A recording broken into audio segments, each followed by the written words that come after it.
আজকের বড় খবর, নির্বাচনে জয় পাওয়ার পর নতুন করে আলোচনায় উঠে এলেন রাজনীতিকদের পাশাপাশি তারকারাও। আর সেই তালিকায় এবার মুখ খুললেন ভারতীয় জনপ্রিয় অভিনেতা দেব। এক অনুষ্ঠানে সাংবাদিকদের প্রশ্নের জবাবে দেব বলেন, তিনি একজন শিল্পী হিসেবে সবসময় মানুষের অনুভূতিক দিকটাই ভাবেন, তবে পাশের দেশে বড় রাজনৈতিক পরিবর্তন একজন সচেতন নাগরিক হিসেবে তাকে ভাবায়। তিনি স্পষ্ট করে জানান, তিনি ভারতের অভিনেতা হলেও বাংলাদেশের মানুষের সঙ্গে তার ভালোবাসার সম্পর্ক বহুদিনের, কারণ দুই বাংলার দর্শক তাকে আপন করে নিয়েছে। দেব আরও বলেন, নির্বাচনের পর অনেক সময় সোশ্যাল মিডিয়ায় ভুল ব্যাখ্যা ছড়িয়ে পড়ে, কথার অংশ কেটে নিয়ে বিভিন্নভাবে উপস্থাপনা করা হয়, এতে মানুষ বিভ্রান্ত হয় এবং অযথা বিতর্ক তৈরি হয়। তিনি পরিষ্কারভাবে জানান, তিনি রাজনৈতিক দলকে জড়াতে আসেননি বা কাউকে নিয়ে উস্কে দিতেও চান না।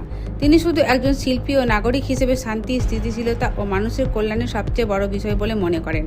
মাঝখানে তিনি এটাও বলেন, সংস্কৃতি ও শিল্পের মধ্যে দুই দেশের মানুষের সম্পর্ক আরও দৃঢ় হওয়া উচিত, কারণ বিভাজনের রাজনীতি নয় বরং সংযোজনী ভবিষ্যতের পথ। এই প্রসঙ্গে দেব আরও যোগ করেন, বাংলাদেশের রাজনীতিতে সম্প্রতি যে পরিবর্তন এসেছে সেটাকে তিনি একজন পর্যবেক্ষণ হিসেবেই দেখছেন।